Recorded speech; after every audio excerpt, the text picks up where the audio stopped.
Well, hello there, this is Diamond from Diamond Shine Soap. Guys, I'm excited to see you today. Today, we're going to be making some diaper rash cream. This is a very quick video, very quick recipe. If you need the entire recipe, you'll find it on my Patreon. And if you need any candle making recipes, you want to know my wick sizes and things like that, you'll find that linked in the description box on my Patreon as well. And if you go to my website, I do have some recipes on the website as well.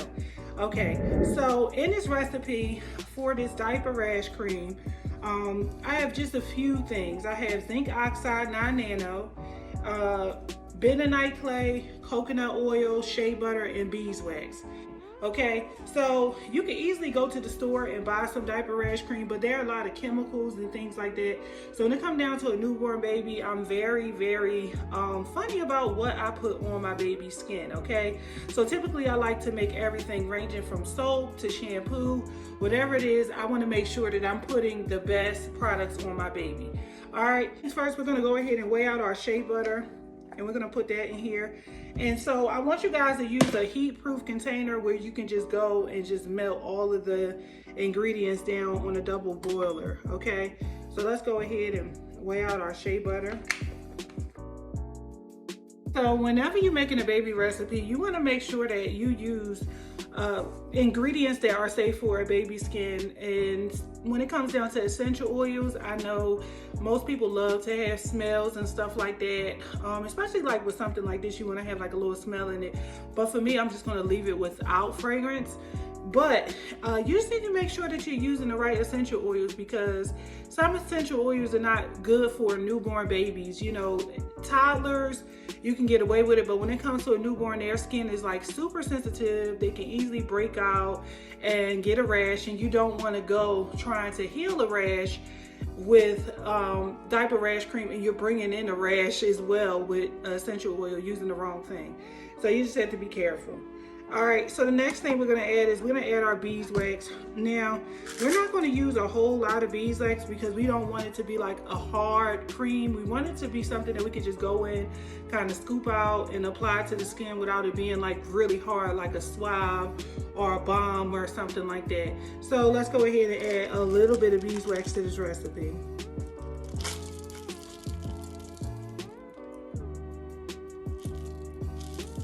Next thing you're going to do is you're going to add your zinc oxide.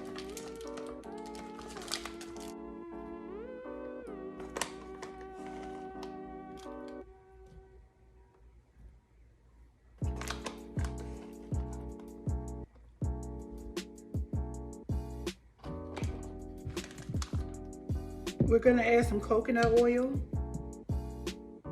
So for our last ingredient, we're going to add our bentonite clay. Now, the thing about the bentonite clay is it's going to help it really stick to the bottom as far as like creating a paste, because everything else would just be considered like an oil or a balm, but the bentonite clay really help it become a paste. Okay, so this is a very important ingredient, and I would not omit it.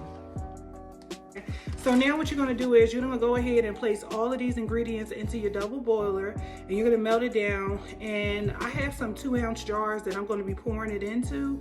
I'm going to show you guys that as well, and also I will link those jars in the Patreon. Okay guys, I wanted to show you guys this. This is a popular brand called Butt Paste, and I wanted to show you the color of it. As you guys can see, it's like a tan. It's not all the way white. So I'm showing you this because I'm about to show you exactly what our paste is going to look like, just so you don't get discouraged when you see that it's not white, because some people will want a white paste. Now, if you want your paste to be white, you can definitely omit the bentonite clay, and you can use like a tallow balm instead, because tallow balm is really good. It brings healing to the skin, and it does it rapidly. So, you know, a lot of people are vegan, so they really don't like, you know, tallow and stuff like that. But there's still a whole lot of people who do like it. Like, I love tallow. Tallow is very good. You can put it on some broken skin, and you will begin to see the change like the next day. Okay, so here's our finished product. And as you can see, it's a gray color. It's not all the way white. But because of the ingredients, people will understand, and they will like it even more because it's natural. Here's our jars and our tops. I love these jars and tops because it's such a clean look, okay? All right, and it's also easy to pick out a beautiful label for it. I like to be able to have space so I can just express my creativity through a nice, beautiful label. All right.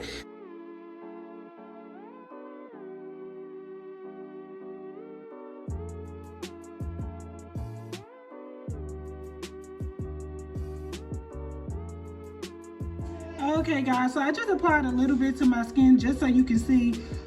You want it to look like this because it creates a nice barrier and it's a paste. You don't want it to be like really watery and liquid. If it's like that, then it's just gonna run off as soon as you have, like, you know, your baby make a wet diaper, which defeats the purpose, okay? All right, so this is what it ends up looking like. It may be gray inside the container, but when it goes on the skin, it definitely don't look gray. As you can see, it's kind of like white. Okay, all right guys, go ahead, hit that like, hit that subscribe, give me that thumb up, y'all, and I will see you guys again for the next video. All right.